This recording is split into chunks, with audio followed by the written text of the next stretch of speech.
Hello, and welcome back to another episode of Ladder Climb. Ruby's BF is coming in 1250 against our 1250, even odds. Speed. How do I not pick speed? Elite, Rhino, speed. Gotta go speed. Speed works well too. Mustangs are fun. You can go rushing in. Marksmen are good. I wonder if you go speed, and then into Fangs. Is Fangs going to be good here? I mean, they're the ones going for the crawler build. And tanks are just going to be so good against us, no matter what we pick. So instead of going all in rush, let's go with this bad boy. And then I actually like this formation quite a bit. I'm going to go even wider on my Mustangs. And I just want so that a missile doesn't have collateral onto my marksman, something like this. And then actually, you know what? Let's go a little bit more centered and tuck in this way so that our... Actually, no, because we have our Mustangs going on the outside. I don't know. I think this is okay. We'll see what happens. He got some marksmen of his own.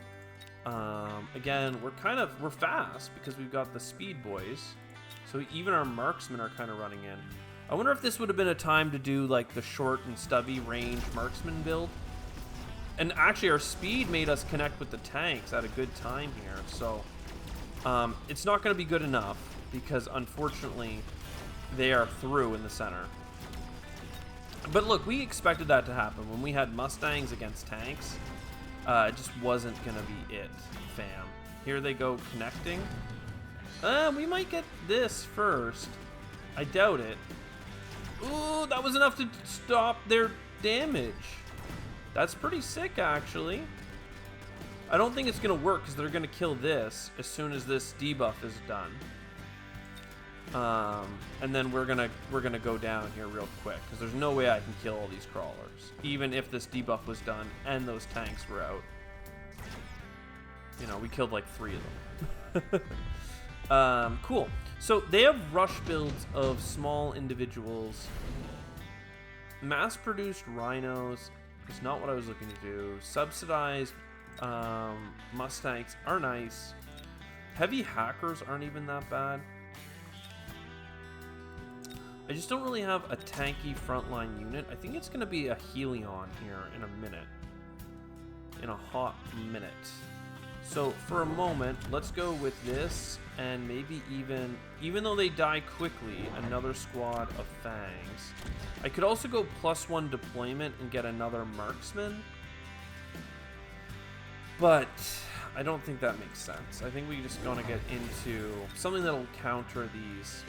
Which I guess I was saying Helion, but maybe that's actually going to be a fortress in front of all of these Fangs. Again, we know that we have problems just based on them having tanks, killing a lot of our units pretty effectively here. So that's why I'm like, I don't know. If I have a flamethrower, our snipers will shoot their tanks. If I have a, fortress, my Fang should stay alive long enough to kill their rushing crawlers. So I think I need to just get the fortress.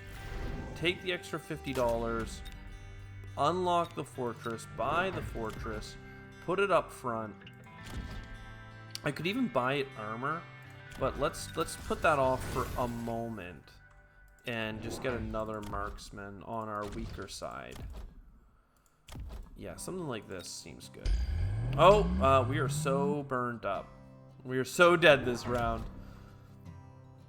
And that's okay. That happens. Still, though, I'm liking the idea of armor. A barrier would also go pretty hard against this particular kind of build. Low damage tanks, not that many snipers. And it would have actually prevented the flame.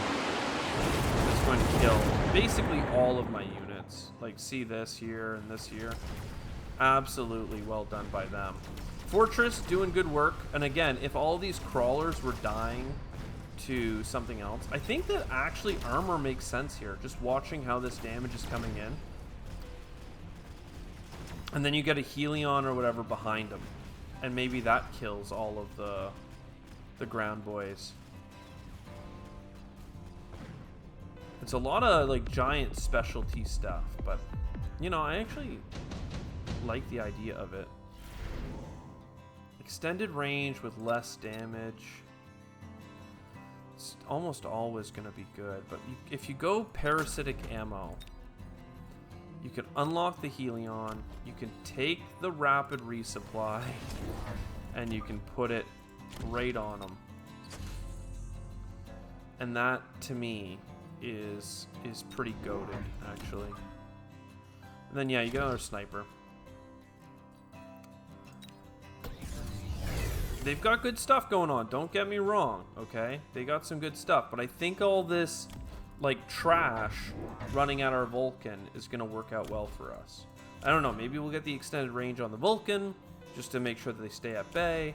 The Fortress, I can imagine it being more of an armored-up behemoth, but maybe the shield makes sense as well. Especially if he does have this flame stuff going on. How much health is a shield? 40,000. You do like 2,000 damage. I mean, that seems pretty good. Because reducing damage by 60 isn't going to be that big, realistically. Look at the flamer, though, and it's creating crawlers for us because it has parasitic. So, again, we did lose our fortress there, and that is a problemo. But look at everything else surviving because we have giants in the front. That's what I'm talking about. We actually have a chance now. We certainly are going to have a hard time breaking these shields, okay? That's the real problem. And we don't have any rushers left. And this flamethrower is really not going to do it. I mean, the fact that our damage is split between the two shields means that we lose. So, good job on his part. It's annoying to lose, but it's fair. Senior defense, and then shield generator me, and a couple more marksmen, I think. Even kind of here in the front, I think makes sense in a weird way.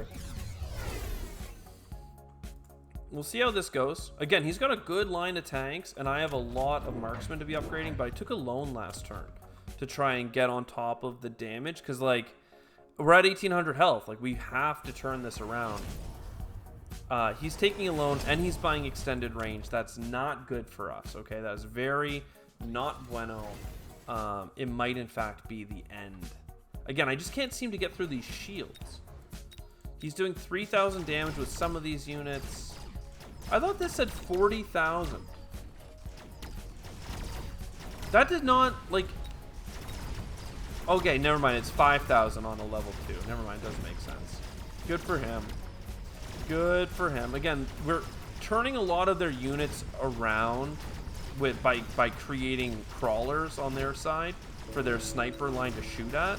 So, like, if we had a second fortress that was working its way through their tanks, I think we would have been fine. But this is too much damage, right? For actually, we're killing enough tanks that we'll probably be fine. But like, I need to get so many fortresses now. Like, there's no way around it. It's the only way that we can survive is with some fortress. Top supply. I mean, ion beam, Vulcan descent. I think you have to go like ion beam, right?